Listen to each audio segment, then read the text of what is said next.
النهارده معانا الدكتوره سماح سلامه، رئيسه مؤسسه اشراقه للتدريب، واللي منظمه المؤتمر الجميل دوت، المؤتمر الدولي للصحه النفسيه تحت عنوان علم النفس بين قضايا العصر واستشراق المستقبل. صح كده؟ رؤى وتحديات. العنوان الجميل ده يا دكتوره حضرتك ليه اخترتوه؟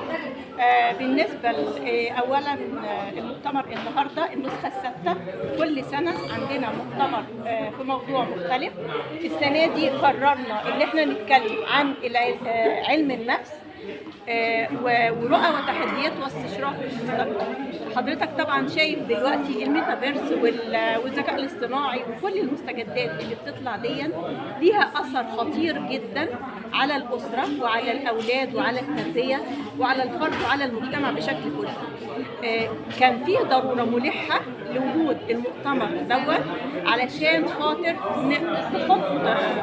نسلط الضوء على المشاكل المترتبه على ذلك وعلاجها بشكل أكاديمي مع دكاترة وباحثين في مجال علم النفس متخصصين، وده كان الهدف الرئيسي للمؤتمر. صراحة النهاردة المؤتمر قدم عدد كبير من الباحثين بحوث جميلة جدا رائعة فعلا تخدم الصحة النفسية، والصحة النفسية حاليا دلوقتي هي فعلا مرض العصر. الناس كلها من قعدها أمام النت قدام التلفاز مشاغل الحياة، فعلا الناس محتاجة لعلاج نفسي. حضرتك يا دكتورة تقولي ايه كلمة أخيرة للناس الموجودة في المؤتمر؟ أنا بشكر كل اللي شاركوا معانا، بفضل الله شاركوا معانا 18 دولة زي ما حضرتك شفت، من كندا، من الصين، من إيطاليا، من الدول العربية، من إنجلترا، من السودان وفد كبير جدا، من الكويت وفد كذلك، من السعودية وفد كبير جدا. كل دول كانوا مشاركين من النهارده. أغلب اللي كانوا حاضرين النهارده قالوا المؤتمر دسم لدرجة إنه كان محتاج أسبوع مش يوم. بس بفضل الله الحمد لله قدرنا ننجز النهارده، وكله قدر يقدم الفكره وقدر يقدم العلم بتاعه. طبعا مجلد المؤتمر بيحتوي على كل الابحاث.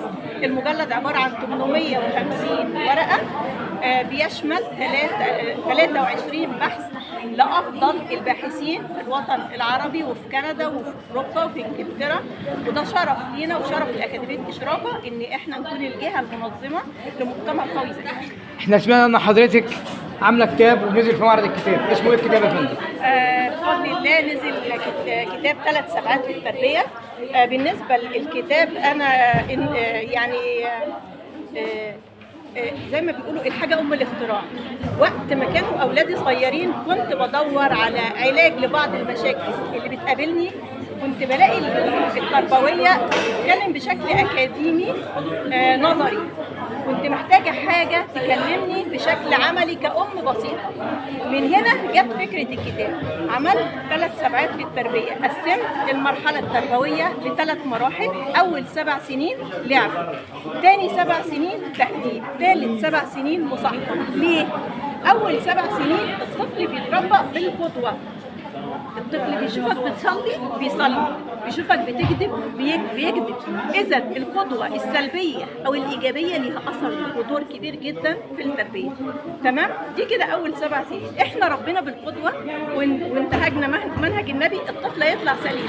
إحنا قصرنا هيطلع بعض المشاكل. كذلك المجتمع بيكون ليه دور بعد 7 سنين.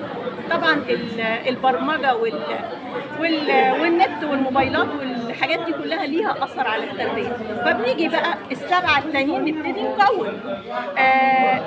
أثر في الصلاة نتكلم، أثر في أي سلوك نبتدي نصلح ونبتدي نعدل. طبعا في حاجة اسمها التعزيز السلبي والتعزيز الإيجابي. بنستخدم التعزيز السلبي والتعزيز الإيجابي في التربية في تاني 7 سنين. عدينا بقى ل 14 سنة، خلاص احنا عدينا مرحلة التربية. احنا دلوقتي في مرحلة المصاحبة. الطفل محتاج يكون ليه شخصية، شخصيته بتتكون، محتاج يكون له صاحب يرشده لكل الأمور اللي بتقابله في الحياة بشكل ودي بدون تعنيف. دي فكرة الكتاب بشكل عام. صراحة يعني الكتاب رائع جدا وتقديمه رائع جدا.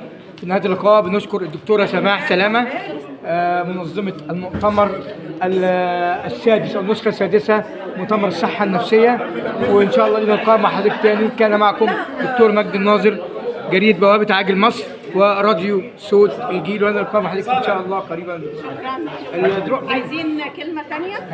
الكتاب بتاع